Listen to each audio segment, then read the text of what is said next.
Hey guys, welcome back to another video. I just got done my workday as a software engineering intern. I'm heading home now and I'm going to be working on my startup Clava, so I wanted to take you guys with me.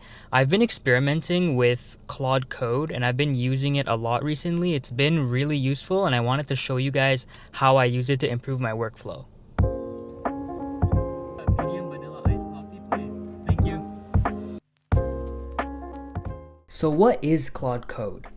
Claude Code by Anthropic brings Claude directly into your terminal, giving it complete access to your entire repository for whatever project you're working on. What sets it apart from other AI coding tools is how well it understands the relationships between different parts of your code base. It's not just looking at isolated files, it's seeing the bigger picture. It can analyze images, execute terminal commands, and handle large, complex projects incredibly well. Plus, you can run multiple instances working on different tasks within the same code base at the same time, which is pretty powerful when you need to tackle multiple features or fixes simultaneously. So the feature I'm currently working on will allow people who are hosting events to release tickets at a specific time. So right now in our platform, tickets have to be released manually. As the ticket gets created, it gets shown and they can hide it. But the goal is to allow users to input a specific date and a specific time to release those tickets. So let's use Claude to build this feature. So you guys can see the prompt that I'm giving it. I'm essentially giving it context on what our current functionality is and what we would like. So I'm saying that currently users are able to make a ticket and that functionality already exists. All I want to do is to allow for the tickets to be released at a specific date and time. So as you can see, it walked me through its entire thought process and provided me with a few different options of how I can approach this problem. And the way that I actually wanted to approach and that way that I was planning on approaching it was the first one that it's offering me of the database schema way. In order to test its capabilities, I decided to let Claude apply all the changes it wanted without me asking any questions or providing guidance. I wanted to see if it was truly capable of completing this task from start to finish without my help. Could it understand the feature requirements, navigate through my entire codebase, and deliver a working implementation completely on its own? The result it gave me was not what I expected. It added a toggle to show a ticket as coming soon, but the toggle itself didn't even allow users to untoggle it once toggled. It also completely ignored quite a bit of necessary logic, like the impact that our current functionality for hiding tickets would have on this feature. So that didn't work. I decided to really just let it go on its own completely and see if I can complete it from start to finish.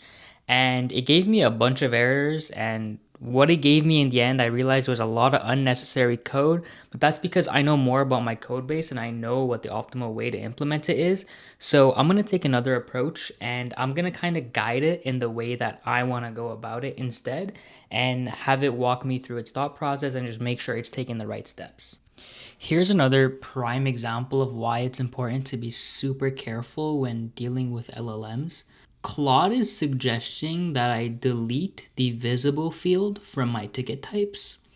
It makes no sense to remove the visible field from the ticket types because this is functionality that we already have and that we use, right? It's a feature of our product, and Claude is trying to remove that field from our database for no reason at all. I don't know why it suggested that, but this is a perfect example of how you need to guide it in the right direction when it makes these mistakes. Here's the reality check, and this is crucial to understand. AI can be incredibly powerful, but it can also give you completely wrong information.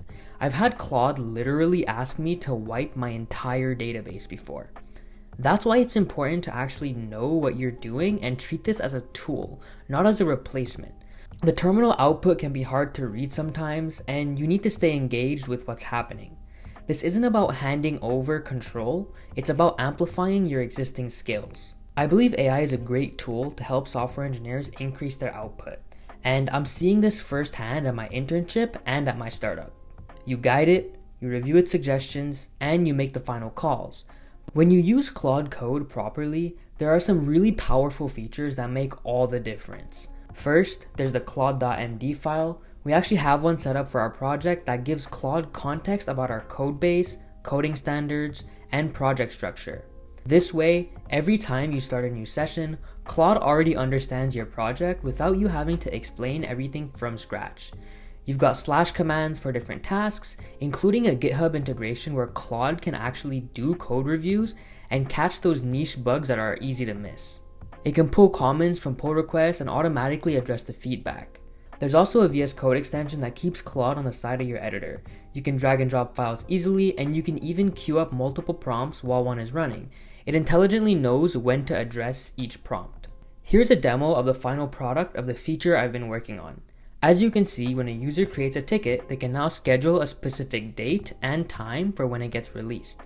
From the organizer's perspective, the ticket shows as scheduled, but from the buyer's side, it only becomes visible at the exact moment of release. That's a wrap on today's coding vlog. If you guys found this helpful or want to see more content like this, don't forget to hit that like button and subscribe for more videos. Thank you for watching.